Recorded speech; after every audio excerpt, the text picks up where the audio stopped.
Hello and welcome to Who Watches Who, a Doctor Who podcast with me, Matthew, and as always, I am joined with... Hello, it's Scott, and here we go again. Oh no, here we go again. Oh boy. We are at the start of a brand new series of Doctor Who, Series 2 of this brand new show no one's heard of before called Doctor Who. Sorry, Season American. 2, not Season Series 2. 2. Series 2 Sorry, was yeah, it'll be a... 15 19 years ago. Sorry, we'll be American and call it Season 2. But it has just begun this past Saturday. And the episode that was... Let's see if I can even remember the title of the episode off the top of my head without having to look it up. Holy moly, I don't know if I actually can. It's the one with the robots and the stuff. What are was the it robots called? doing? What are the robots doing? Invading... It's kidnapping. No. Conquering? It's another Time R word. traveling. Remembering. The robot revolution. The robots aren't revolting. The people are revolting because they smell. Well said. But yes, this is the first episode of Season 2 with Ncuti Gatwa's era, the introduction to Miss Melinda Chandri as the new companion, and a chance really to course correct a bit from Season 1, although not really, because they wrote Season 2 basically right after writing Season 1. This was filmed right around the week of the 60th anniversary airing in November 2023. That's insane. That's insane. That was so long ago. Yeah, and I thought it was fine. I thought this was a fine episode. I thought it was so much better than Space Babies as an introduction to the show and the season, you know? Like, it doesn't fill me with existential dread. I would definitely agree with you that it is better than the Space Babies. And also, I've watched this 2 times now. The second time I enjoyed it a lot better. I think the first time I just watched it at 9 a.m. when I was sleepy, I was grumpy, you know. You hated it, yeah. I think that is a problem with the 8 a.m. release slot, because if I watch it at 8 a.m., I'm going to be grumpy and sleepy, but at 12 a.m., I'm wide awake, my dude, so that's a problem. You're backwards. 12 a.m., I'll be grumpy and sleepy. 8 a.m., I'm happy to watch it. What time do you wake up? That's insane. I wake up... 8 a.m. is a lie-in. Nice. I'm never awake at 8 a.m., so... No, what if you've got like an early shift? I start work at 9 o'clock. I sometimes I sometimes start work at 6:30, but hardly ever, so it's not a big deal for me. I usually do night shifts, which are the fucking worst. But yeah, so I don't know. Do you want to just kind of break down the episode of what you thought was standout? What did you think of Miss Melinda Chandri? What's the actress's name? Did you just say Melinda? Whatever. Belinda. No, I didn't. I said whatever her real name was. Belinda. She's all right. It's hard to gauge because this episode does a weird job of introducing her. She spends most of the episode in a role that's not really hers. It's weird. You know what I mean? It's hard to get a proper grasp of the character. Yeah, I think she's what I like about what we've seen so far from her, which you don't see till the end of the episode, is compared to Ruby, who was Doctor, you're my best mate, let's go on lots of adventures. She's much more like, I don't like you, Doctor, you freak me out and I don't want to be with you. Like, this is just kind of terrible and gross and I want to go home, please. Which I think is always an interesting dynamic for the companion, when the companion doesn't want to go on the adventure, that isn't the Doctor's best friend, you know, and it puts the Doctor in a more morally ambiguous sort of place. You know? If you remember, the first new episode of Doctor Who we covered on this podcast was the Halloween Apocalypse, which ends with Yaz complaining to the Doctor about she's always keeping secrets and she doesn't trust the Doctor. And then that episode also ends with them looking at the world, like looking at the galaxies and the planets being destroyed. We're doing the same thing again, aren't we? What the hell's going on? You know, there's only so many stories you can tell in Doctor Who, I guess. But I'm interested to see where things go with her. After finishing this episode, which we'll go into more of the plot details a bit later on, but after I finish this episode, because it ties in so heavily to Boom, the Doctor even makes a direct Boom reference when he goes boom and points at her, which I thought was great. But I went back and I watched Boom immediately after finishing this episode, and I just want to praise Boom more. Because holy fuck. Good time. Immediately the tone in that episode, the writing in that episode, the tension in that episode, you know? It's night and day where it's like, oh, this is what a real, like, what a modern, well-written episode of Doctor Who could and should be like. Why doesn't mine look like that? You know? It really does feel weird that we're already back to a storyline where we're introducing a new companion and it's a basic story and we're going for the normal tropes of a new companion entering into the show when we just did it less than a year ago. It's been less than a year. I don't understand. Yeah, but you know, that's the Russell T Davies doesn't have companions that stick around. Martha, Donna, they all were only one season. You know? But when your seasons are 8 episodes long, it begins to feel... I get it. Like, you can marathon 8 episodes in a weekend. And then, like, day 3, you're onto a new companion already. It's just a total whiplash. Yeah, I think it suffers more that Ruby doesn't really have a conclusion because her story was... like half-baked. But, she's coming back for that one episode this season, so... 3 episodes. I'm sure that will be worth... 3 episodes. She's in the final 2-parter, So we'll see what she does. Is she in the final 2-parter, or is she going to be like Rose from the 60th anniversary, where she was in the final 2-parter as well? Yeah. You know? This... I liked this episode. It was okay, but there's a lot of repetitive issues. Like, this episode literally opens up with people staring at stars. The last episode fucking ended with the girl from Derry Girls turning into a star in Bethlehem. Like, why are we doing stars again? Oh, it's about space. It's Doctor Who. It's a sci-fi show. It's where stars are. I like the opening, the first chunk of this episode, and I think the ending of this episode is fun.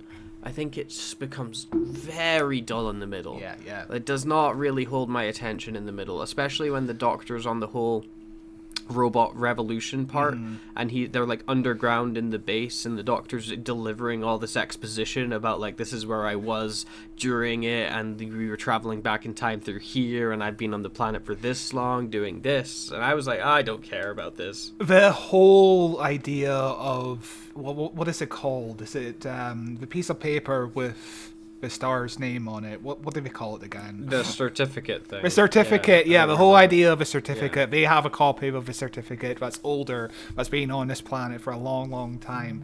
And it takes them about 3 minutes to first mention the idea of, this was on the planet a long, long time ago. And then 3 minutes later, the Doctor is like, oh my god, I just realized that it fucking happened because of a time fracture or whatever. What did you think of the use of timey-wimey here? Made me throw up in my mouth. No, I'm getting sick of the referential kind of humor. Timey-wimey, that was fucking 18 years ago. Please, just drop it. It's like in Doctor Who. It's like Doctor Who when they say that. But like, whenever they mention, like, they reference something in the past, it's because it was on Tumblr 15 years ago. You know? Like, it's because it was on Tumblr. Like, the whole... But also, the episode opens up 17 years ago, so that means it's 2008. Somewhere in London, also, Wilf and Donna are looking at the stars. Isn't that a That's fun. coincidence? How old is Belinda supposed to be? I don't know. Because in 2008, she looks like how she looks like in 2025. I'm presuming she would be roughly like 17 or 18 in 2008. So that would mean she's like mid to late 30s now, I would imagine. That would make sense, but it's very confusing. It's the same thing we went through with Ruby last year when suddenly she ages like 20 years and no time has passed except her hair is worse. Yeah, I was super confused. The actor Varada Sethu is only 32 years old. Yeah. So, how old would they have been in 2008 if they were born in 1992? They would have been 16. Yeah. So maybe they're supposed to be around like 17, Yeah. 18. And, you know, because they're in this, like, weird relationship with this just awful guy who's... I like how the first lines of dialogue in this episode are, like, just horrifically sexist and terrible. Yeah, his fucking first Jesus line Christ. is, I know girls aren't good at math. That is way... You know, like, we talk about Doctor way to Who open lacking the episode. subtlety in the past, but this lacks all subtlety. Like, there's no subtext to this episode. It's all explicitly said. It's very explicit and on the nose, but I also I think sometimes it's important to have stories that are, especially more childlike. I think I was watching this with my girlfriend and she was like, you know, if I was like a child watching this, I think I would dig it. I think I would be having a lot of fun watching this right now. Yeah, it's got big robots in it. It's got the flashy weird planet. It's got silly. It's got a message that if you're like a smart 9-year-old, you can be like, hang on a minute, this is trying to say something. Yeah. Oh, you know? That's a message that a lot of people just do not pick up on. I've seen people say this episode is about how white people are all bad and people of color and women are all good. How do you get that message? These incels. These are people posting... Yeah, I mean, like, if you're someone who watches something where they portray incels negatively, and you are personally offended by that, I have got terrible news for you. It's just a fucking nightmare, my dude. I need to get off Twitter. I can't believe you're still on it. I haven't been on it in months. I have no desire to get back on that shit. It's full of the worst people that do not represent or reflect, I think, the wider consciousness. Because I think most people just don't give a shit and they think it's funny. Yes, you know? Most people on Twitter are AL or AI. Yeah, you know, like, if they were an interesting person that had a lot going on, they wouldn't be posting on Twitter. Yes, true. But yeah, we then cut to the Doctor looking for Belinda. He lands outside where she works. She works in the hospital, and it's a very and it looks like shit. It looks like shit for some reason. I think it's just a possibly PNG the worst. TARDIS. Yeah. The worst looking TARDIS appearing out of anywhere in forever. I was like, oh my god, what the fuck has happened to the budget? Okay, I can believe that they didn't go to a real hospital to shoot outside of the real hospital for just this establishing shot. I can understand why they didn't do that, because it takes a lot of time and money to just drag that TARDIS prop in front of this hospital to shoot for this establishing shot. But why not make the entire environment in like 3D or something to make it look like less of like a PowerPoint presentation of just a TARDIS materializing here? Or just spend an extra 10 minutes on the actual CGI, you know? Yeah. Like, just do something to it where you... Because, like, it's atrociously bad. For such a small shot. Like, it doesn't matter that, like... The shot, like, it's just an establishing shot, but it's ugly and it makes the show look bad. It does. It's very weird, but season 2, this is the season where the Disney budget apparently really went to, that we saw in the trailers, because the trailer footage looked fucking spectacular. Like, you've never seen Doctor Who like that before. And this is how you open up your second series. What? I'm gonna I'm gonna try to recreate this image in Photoshop right now. I'm gonna get an image of the TARDIS and then an image of a hospital and just stick them together. But yeah, so keep talking through. We just basically have the Doctor chasing Belinda around, trying to find her, keep missing each other. Like, it's a classic Russell T Davies trope in like Partners in Crime. The same thing happened with Donna and the Doctor, just except this time it's only one location and we spend too long in this hospital, I think, especially if we're not going to actually meet at the hospital. Hello, I'm the hospital. And then the Doctor uses his sonic screwdriver and the hospital power goes out and he shuts everything down. Yeah. I thought it was weird. Also, second series with Russell T Davies where the second companion works in a hospital. Yep. Interesting coincidence. And it's another person of color, and it's another person of color. Yeah, and they're not. Although to be fair, Martha was like obsessed with the Doctor. Belinda doesn't seem to be quite so obsessed. You know, at least they seem different. The robots are kind of like Jadoon, kind of. You know, they're trying to... they're big and bulky with helmets, but they don't really do anything in the hospital, and they don't even really do anything in her flat. Like, her flatmates have no reaction to these giant robots coming burst. Nobody reacts to anything. Yeah. Even Belinda herself, she just stands there and is like, oh, there's robots in my house. Yeah. The second time I watched it, I forgot she even had flatmates. Why are they here if we're not going to react? We're going to be... Like, we see Mrs. Flood react to it. We see the other neighbors opposite Mrs. Flood's side react to it. None of them... They're just watching. We're not, like, screaming or... There's no normal reaction. Oh, wow, that's interesting. There's a giant goddamn spaceship in the back garden. I meant her house. Although I did... Her house is the same house as Donna's house and also Ruby's house. Like 3 companions in a row with the same set. It's that Disney money, you know? It's that great big Disney budget. They're able to get such good locations like this now. Like, we just covered the classic episode Rose for the 20th anniversary. We're uploading it slightly late. It'll be out in a few days after this episode comes out. But in the episode Rose, they reuse the same set.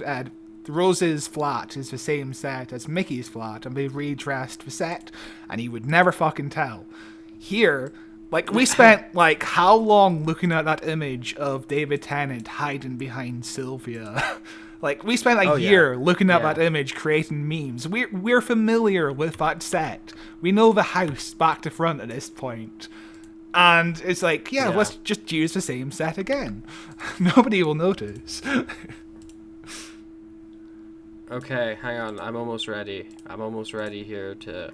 You've got to guess which one is mine and which one's from the show. Okay.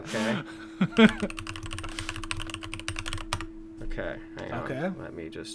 I'm just going to take a screenshot of the one from the show as well. I mean, you might be able to tell because of the BBC watermark, but just pretend like that's not it. And we'll see which one do you think is more technically incredible, like more immersive as far as anything may go. Just give me a minute to pull these up. Okay, so I'm going to send you image 1, and I'm going to send you image 2. Oh, God. You've got to tell me which one you think is which, okay? Yes. So, image 1.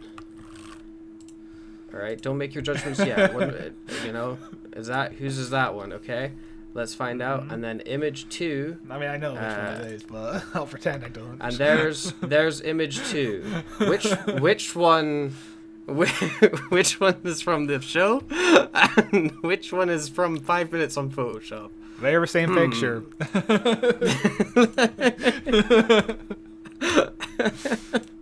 Oh, yeah. It's terrible. Yeah. I just realized that the police box is backwards in my photo. Nice one. You could probably get it's. You could probably get like Meta AI to do a better job, honestly. We've been messing around yeah. with Meta AI. Let's see. It's terrible. Meta AI is so bad. But while Scott's doing this, so Belinda ends up getting captured by the robots, and they go off up in the TARDIS, and she delivers some more exposition where she's really specific about this Alan guy. Yeah. You know, she's like, oh, you gotta go get it from Alan. I haven't seen Alan in like so many years at this location, and I think he's living in this different place now. Mm-hmm. And then everything gets kind of weird and trippy for a minute, and that was probably one of my favorite parts of the episode, is the when they started getting weird with the time travel stuff, and weird with the editing, and they do this sort of like time stuck, like you're watching an old DVD that's not jammed, sort of effect, which I thought was very, very cool.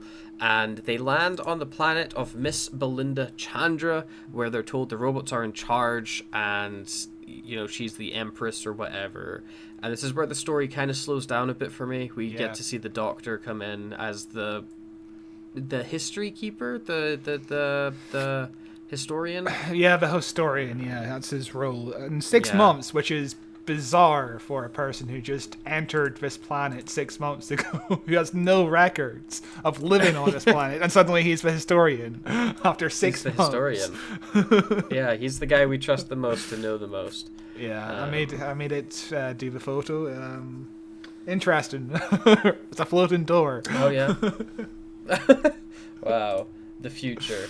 To quickly rewind, what do you think about Mrs. Flood's cameo here? We're gonna be talking about this every single week now, by the way, because she's in all 8 episodes this season. I thought it was terrible. When she showed up, I was like, oh boy, look who it is. And then she like looked in the camera and was like, don't tell him I was here. And I was like, oh, I hate this storyline. I fucking despise it. Unless it's got the best payoff in the world, which I don't know what that would be. I have no idea what that would be. For her to be able to break the fourth wall and speak to us as an audience, she just has to be one of the pantheons. Yeah. She has to be this like incredible, powerful god, and I just don't give a shit about it. It's difficult because Russell T Davies has given us nothing to latch on to other than she's mysterious and she breaks the fourth wall. I'm sorry, there's nothing to this character. There's no possible way we could actually come up with theories based on what she's doing, because she's not fucking doing anything. It's just remember when she died in the final and she was like, oh, I had such plans, such grand evil plans. If you're so powerful, why are you dying right now? How are you more of a threat than Sutekh? Sutekh killed you like it was nothing. Yeah. You know? But because Ruby and Belinda share the same house, essentially, in terms of the interior, people got confused and thought that Belinda now lives 2 doors down from Ruby, because there's no establishing shot of her street for some reason. There's a weird lack of establishing shots in this episode. There's like no exterior shots this entire episode. Yeah, it's whenever really they're bizarre. Outside, it's a lie. Like that bench scene at the start of the episode, I'm almost certain that's on the volume. That's not outside at all. That's like the behind the scenes footage of them outside. on the set of Belinda's garden, so that's fake as well. Yeah. Very bizarre. There's no exteriors. Everything is interiors. So weird. Yeah. Yeah.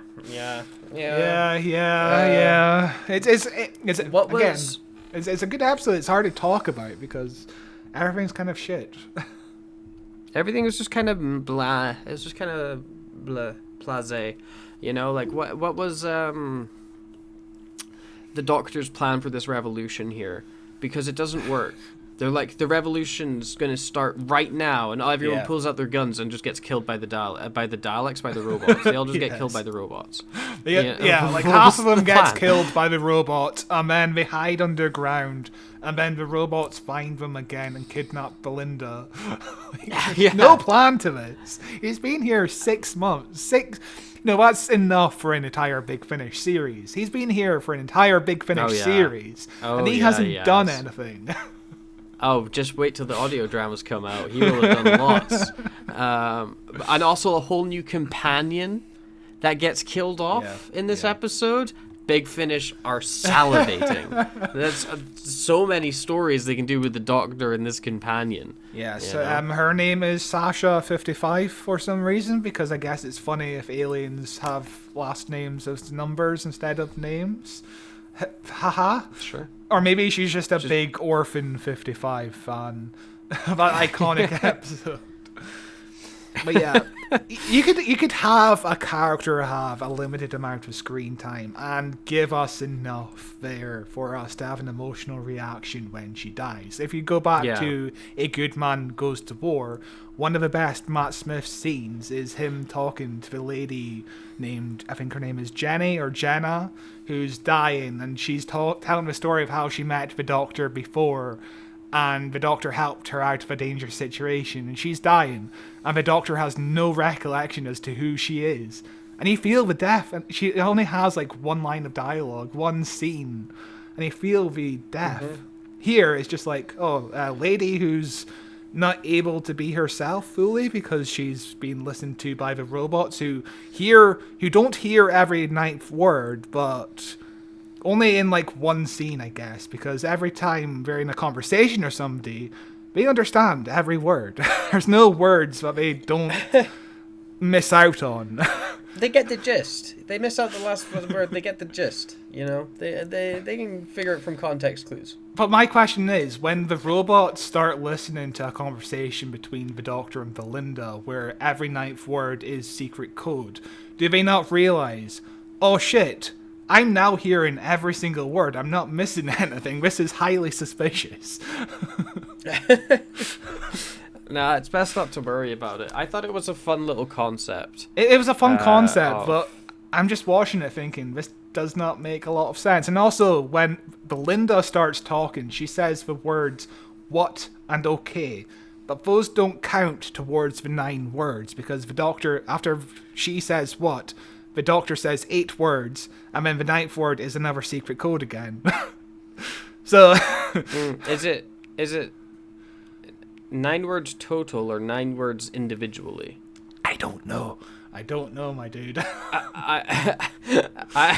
Because I assumed it was 9 words per person. So, like, I could say 8 words, and on the 9th word, they're not going to hear what my 9th word is. Like, Maybe? they wouldn't hear what your 9th word is. But if we're both having a conversation, it's not like we get to decide what the 9th word is between us. Because I imagine they're listening to each, because they're like a robot, so they're listening to each person individually and then processing it rather than listening to the conversation as a whole. Okay, that's possible, but, you know. it was an okay idea, but I feel like I've seen it a million times before in, like, spy movies, you know what I mean? Yeah, I thought it was fun. It was maybe overstayed its welcome a bit before they explained it. Like, they really focus in on, like, do you get it now? We're zooming in on the mouth. Are you here? Are you getting what he's going to explain it to you in the next scene in case you're not getting it. And we're going to do this quick cut as well in case you're not getting it. And we're going to reference it again at the end of the episode in case you didn't remember. Also, I guess the robots don't have the best hearing anyway, because when Sasha55 meets Belinda, she's like, please help us. In like a very theatrical whisper, loud enough for the robots directly behind her to hear her ask for help. Yeah, it's like the action and the robot stuff I thought was kind of bland and kind of boring. I liked the weird timey stuff. Mm-hmm. It's nice to have a weird time travel logic episode, you know, with the robots traveling through time. And we're only seeing it from one timeline perspective as well. We're not jumping with them. It's a very good bootstrap paradox episode for sure. Just there's a Polish robot. He reminds me of Nunu from Teletubbies. My favorite Teletubbies character. I was thinking when the Polish robot came up is it's remarkable how they can manage to keep designing cute robots. Yeah. There's like 1 billion different cute robots across various different types of media. You know, BB-8, this little guy, a third example, and it's it's remarkable that they just keep coming out with cute things, and it's like, damn, just when I think that we've done all the cute robots, you come up with a new one that I'm like, he's all right, you know. Are you kind of getting sick of funny robots? I'm kind of getting sick of funny robots in Doctor Who. There is a lot of funny robots in Doctor Who. There's a lot of scary robots in Doctor Who. There's a lot of robots in general in Doctor Who, you know? But it comes with the territory. You do something sci-fi, you've really only got two types of robot, which is scary or dumb. Yeah, true. True. Or scary and dumb. The ultimate combo. Or scary and dumb. Yeah. Yeah. But, hell, it was fine. What did you think of the AI Al reveal? I figured it out a solid 30 seconds before they revealed it.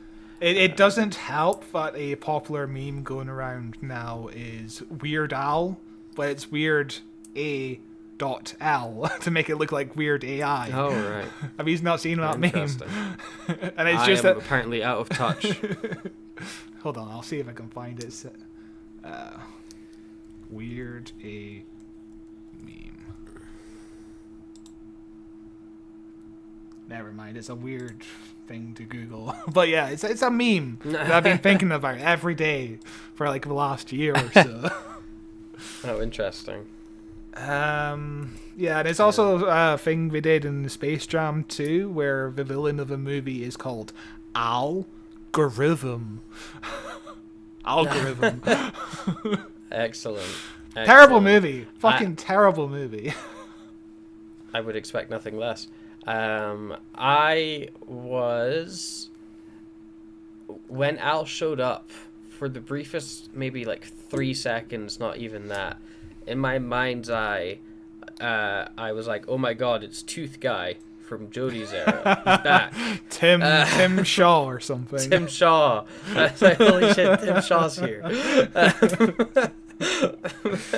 Oh my god. But it's not. It's not Tim Shaw. It's someone who's worse. Creepy sex robot man. Creepy incel robot sex man. Yeah. Yeah, this character is not good. Hot take. He's not good. He's a very like easy person to hate as a villain. But he's so one note. He is. He's so like, you know, his whole villain thing is just like, I mistreat women. I just don't know how to treat women. I mistreat women. I'm sexist. You know. And I guess it's easy to have. You don't really want to have a complex villain in the first episode. Mm-hmm. You want to introduce people to it, but have an easy hook in. The problem is he's too simple to the point where you're wondering, why did Belinda date him in the first place? Yeah, he says like the most. He says the most when he's proposing, and he's like, you know, you've got to wear less tight clothes, no texting after 8 p.m., and all these other horrible things. And then she closes the ring and goes, "Oh, sweetheart." Yeah, I was like, "What the fuck? What do you mean, sweetheart? This dude's the worst." And these aren't things that come out when they're trying to propose to you. You've been dating maybe at least, I would say, 6 months before you reached to the proposal stage, right? Or maybe less. Sure, I don't and know. even then, that's pretty quick. But, you know, 6 months with this guy at least. And you didn't pick up on any red flags. You didn't... Like, his first line is, "Oh, I know women aren't good at math." Like, that's not something you picked up on, ever? What's going on? Yeah, he sucks. And again, how old's Belinda? I want to know. Yeah, how old is she? How old is she? 17 years is an insanely long time to do a flashback. It's so far back and she looks like the same age. Yeah. They did nothing to change her appearance at all. Again, same thing with Ruby. My favorite thing is when he goes to the planet. I've written it down. I've written down some of his weird lines. His line when he gets onto the planet is, "You mean it's like a game with robots and cities and lasers, and you're saying this is mine? I can make up rules and win?" Who talks like that? I know incels are just degenerates who talk a lot of nonsense, but nobody really talks like that, right? Yeah, it's bizarre. It's bizarre, but... And then Alan's first victim is a guy who notices the robots are too advanced, because the robots are from 10 years into their future.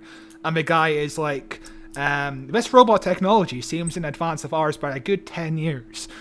As if he would just randomly know how far advanced this robot technology is just by looking at it for like 2 seconds. I thought that was so specific as well. It's like, oh, this is and only 10 years? Like, that's not a lot of time, where, if someone was to pull out a phone and you're like, damn, that's a fancy phone. That's like 10 years ahead. Yeah. Like, what do you mean that's like 10 years ahead? Like, that's not a lot of time at all. Again, it's just one of those lines in case somebody hasn't been paying attention, they don't understand what's happening. I do wish we could get away from this, please. It's a bit too much. Like, we just covered Rose, a nice simple storyline. There's not much repetition in terms of trying to explain what's going on to the audience. It's fairly straightforward. Yeah, different time, different era. People are dumber now. They don't watch shows. They listen to them. The doctor cries at least 3 times in this episode when Sasha first dies. When the Newt robot... when Nunu... I wrote Newt by mistake. Nunu. When Nunu dies, the doctor cries. And then at the end, when the random dude... Manny? Is his name Manny? The Citadel gets called Sasha 55 and the doctor cries again. Yeah. What did you think of the Manny storyline? The guy who really doesn't like Belinda. I don't even remember it.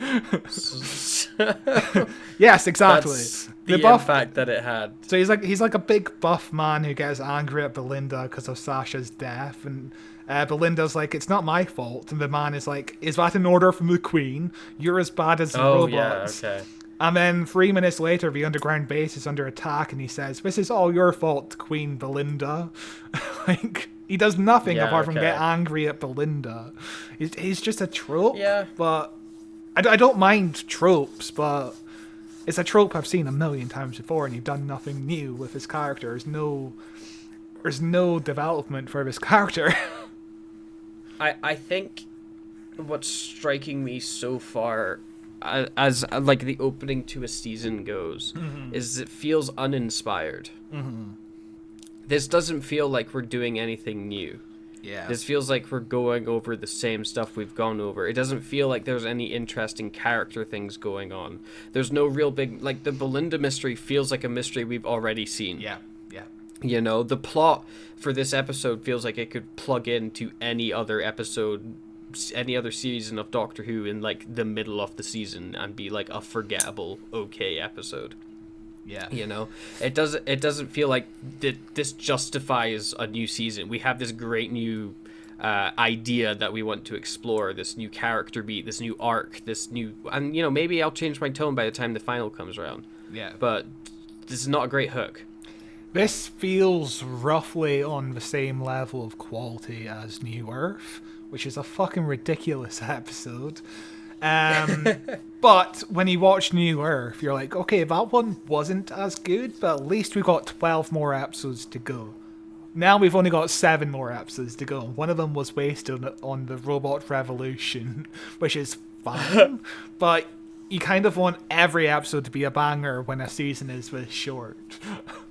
How many episodes are in this season? 8. Yep, so 7 left. And it came out this past Saturday. Yep. So 1, 2, 3, we'll be done 4, by 5, mid-June, I think. 6, 7. Yeah, so like it ends with the 31st of May, which is really... I would have thought they would have tried to get it on the 25th of May. Or change the script to be like... Because they keep talking about... 1, 2, 3, 4, 5, 6, 7... Yeah, you're right, but... Yeah. It is a 2-parter, so I guess on episode 7 they the return 24th. back to Earth on the 24th. On the 24th of May. Yeah. Yeah, that would make sense, and then you have to wait a week and the timeline kind of throws off, which is a cute little thing. Yeah, I suppose. I'm not you know? too sure how I feel about this cliffhanger of them looking at the Earth, but there's no Earth, and then they go away, and then suddenly there's debris everywhere, and there's a calendar just there to tell the audience that this is when the Earth got blown up. By the way, I thought that was funny. I also really liked. I was watching this with my girlfriend, and it's the problem of like when Amy and Rory get zapped by the angels, and the Doctor can't travel back to see them. Is the Doctor couldn't get on the 25th of May, and instantly she went, why doesn't he just go back to the 24th? Yep. It's like, yes, welcome to Doctor Who. Why doesn't he just go a week back and then just wait? You know? And I think the Doctor explains the fact that they cannot go to the state about 3 different times. He's just basically like, we are bouncing off May 24th. That is impossible.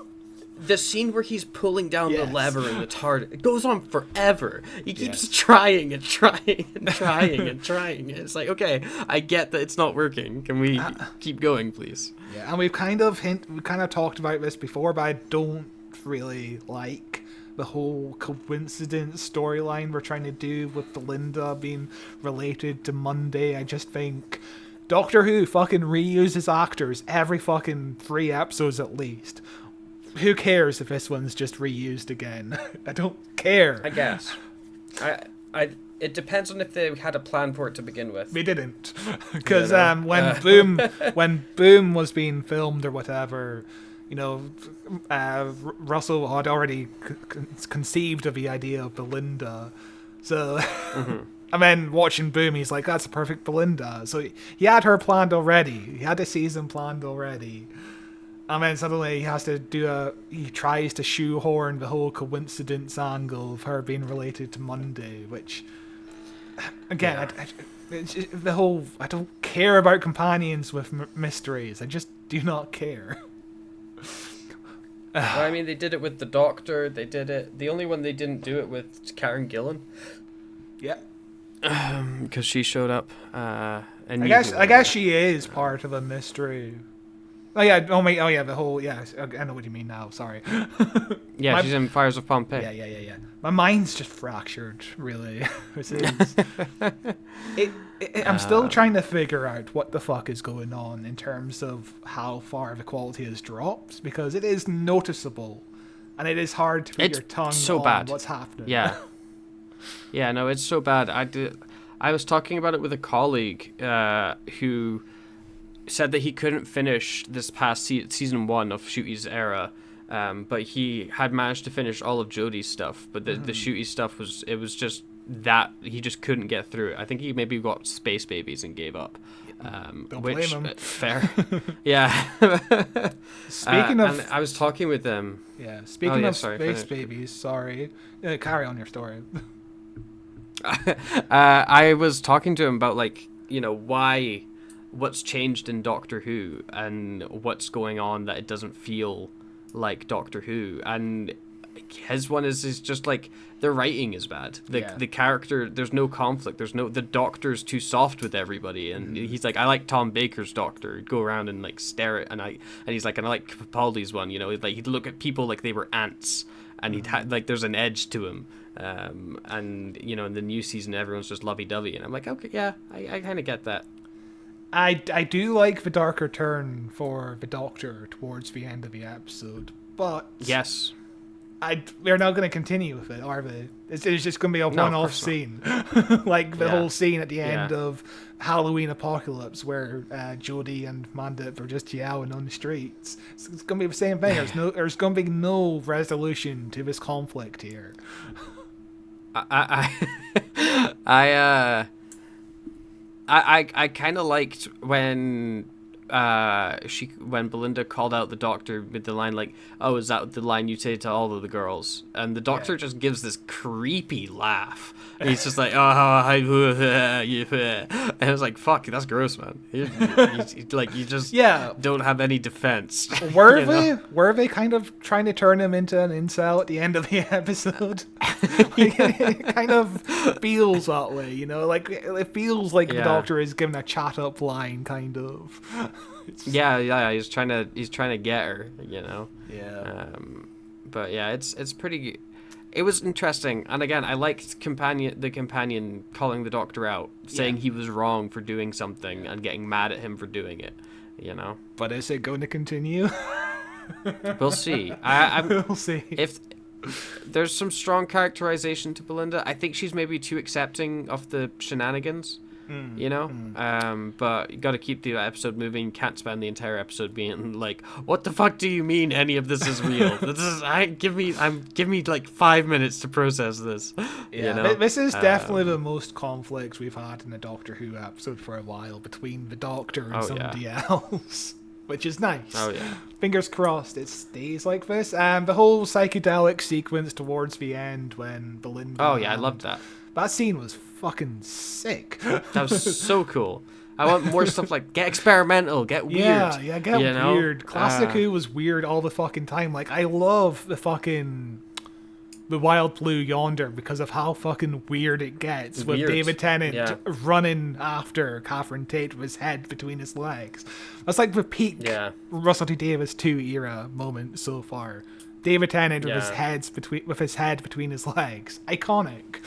Yeah. I think what could make this new era of Doctor Who more interesting is if they focus slightly less on the time travel shenanigans and slightly more on the sort of existential what is reality sort of psychedelic-y question, which then can lead you, especially if they're doing all this god stuff, can lead you down a way more experimental path visually, you know, where we're in an era where the effects can complement that and the stories can complement that, and trust your audience. Yes. Do something darker, something more complex, something that has a bit more of an adult edge to it. You know, like, yes, Doctor Who is for children, but children watch fucked up stuff. They can manage a slightly more mature story. Yeah, they fucking watch Logan Paul in the Suicide Forest on YouTube like every night. Exactly. That's what kids do. Exactly. Yeah. Just, Scott, the kids that watch that are now 24 years old. Oh my god, no. But yeah, the Doctor kind of goes through Belinda's lifeline like a bullet, he says. He has a vision of holding Belinda as a baby. I don't know if you noticed that. I did, yeah. What the fuck? Why? Is she a space baby? Is that what we're going to go? Yeah. Because and he's got to have... I do have bad news for you. I do believe the space babies might be coming back. Or at least one of them. I fucking really hope they don't.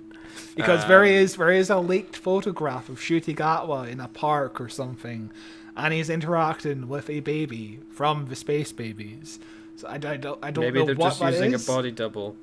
Maybe it's just the same baby. I don't know. I'm scared. But a different I'm role. Scared. I really hope they don't come back. Imagine if, like 40 minutes into episode 8 of this season, the Doctor's in dire needs. He's about to die. The companion is dead. Everything's blown up, and then suddenly the space babies enter the Earth's fart atmosphere. Onto screen. Yeah. Oh my god, they're here. Oh god, help us. Terrible. I hated that episode so much. But this episode was fine. It was whatever. Yeah, it's like I would give it like a 6.5, close to a 7. Yeah, that's my rating as well. Except I'm closer to 6, I believe. So I'm slightly below you. Given the same score. You wish. I had a question for you. What do you think is going to happen next week? I think we are going to see the return of a character name I can't remember the name of. 2 seconds. Oh wow. What an interesting idea that is.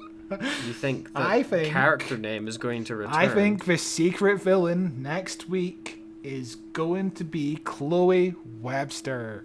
Or Chloe Webber. Oh, really? You think? From the Olympics episode, the band Wouldn't that be episode, great? Wouldn't that be great if her Forbidden powers episode. got bigger? You know? And that she would made be this interesting. cartoon. Isn't this episode set in like the 20s? It is, but maybe she time travels. I don't know. She drew a time travel machine. Yes. And then time traveled back in the 20s. That would be a decent twist. That would be an interesting twist. That would be such a bizarre twist that Chloe Webber is back. But I'm amazed I even remembered who that was. But yeah, how I think the Doctor is going to defeat the villain next week, the Alan Cumming villain. It's going to get bigger, Razor. Exactly. That's the only way we can do it, because every time they defeat a pantheon, this is another pantheon, right? This is another god. Probably. Every time it happens, it's something that turns against them, like a ball game with a toy maker, or playing musical notes with Maestro. Who else was there? Putting a fucking leash around Sutek for a walk. Yeah. Every time it's been really easy to defeat these villains, you know? Yeah. So it's going to be it's going to be either an eraser or acid, like in Who Framed Roger Rabbit. I'm looking forward to this episode a lot, mostly from, again, experimental visual. Let's get weird with it. Let's do something we've not done before. 2D animation. That sounds fun.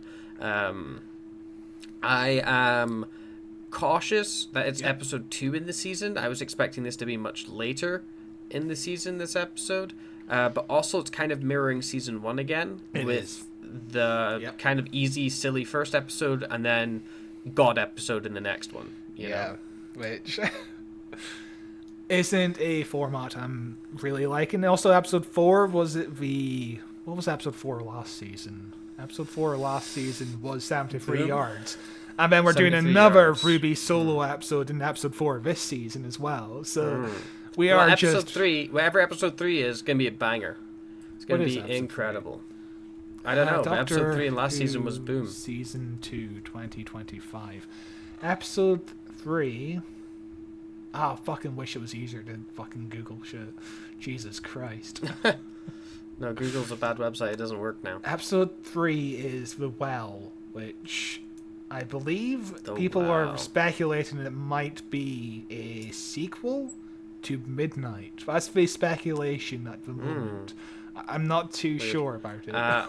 It'll be the best episode in the season. That's my prediction. Episode 6. The exact format. Episode 6 is the Interstellar Song Contest. How much are you willing to bet that Maestro is going to come back? Oh, maybe. Oh, I didn't even consider that. Yeah, probably. Also, I reckon that episode's going to be so shit and is going to get the most press. Yes. It airs. And get the most people interested. It's going to air the same day as Eurovision Song Contest, so it is a nice double bill the BBC are looking to do on this Saturday night on the 17th of May. Because before, when Eurovision Song Contest was on in like series 3 or 4, it would take the week off of Doctor Who. There'd be no Doctor Who for a week, just halfway through a season, if you remember. Fucking nightmare time. Yeah. I've never watched Eurovision. Maybe I will. It's been on when I was in my mum's house, and just it's in the living room, and it's all terrible, and nobody can sing. And, Eurovision, if the Eurovision movie is all right, but it's the same. It's like we're making fun. That film is so long. That film is so long, and also we're making 2.5 hours. Also, we're making fun of shit that's already beyond parody, so the jokes don't really land in that movie. Yeah, I remember it being okay. Yeah, but that's really all I've got to say on this episode. I look forward to seeing what next week brings. If he start better than last season's start, so that's a good sign. It's a good sign so far. Just fingers crossed that nothing. Because we are still speculating about the fact whether or not there's going to be a Christmas special this year, whether or not Ncuti Gatwa is going to be the Doctor next season. There's still so much speculation about the future of this show. Yeah. What the fuck the war between the land and the sea is? I believe we are definitely getting the war between the land and the sea in the same slot, in the same springtime slot next year, I believe. Because there's definitely not going to be a Doctor Who series next year. Ncuti Gatwa just signed on to do some play that's going to run for 3 months towards the end of the year. I think it's August, September, and October. So we're not really going to get much time to do Doctor Who filming, are we? Maybe they'll push for a Christmas special before then, but we're definitely not going to get Doctor Who filmed at the end of this year. So, a year without Doctor Who already. Weird. Hell yeah. Hell yeah. Russell T Davis's plan of no gaps working flawlessly. Well, technically, the War Between the Land and the Sea is going to come out next year. Yeah, well, we'll see. We'll see. But hey, until next week, where we cover episode 2, you can subscribe to us here at YouTube, Who Watches Who, a Doctor Who podcast. We're also available in audio form everywhere you get podcasts. Spotify, Apple Music, Amazon, whatever, wherever you want to listen to us on the go, or just follow us here on YouTube. Leave a comment, let us know what you thought about the episode. How is season 2 holding up to you, for you? Do you think it was good, great, or atrocious? Let us know down below, and maybe we'll reply and say that you're smelly. Anyway, that's keep an eye out for our Rose review. That was episode is that's 3 hours tomorrow. Tomorrow. I don't know when it's out, but keep an eye out. Ring the bell. It's out soon. Enjoy, because it's 3 hours. It's really good. Really much better than this episode, I gotta say. Hot take. Yeah, significantly so. Significantly so. But until then, bye.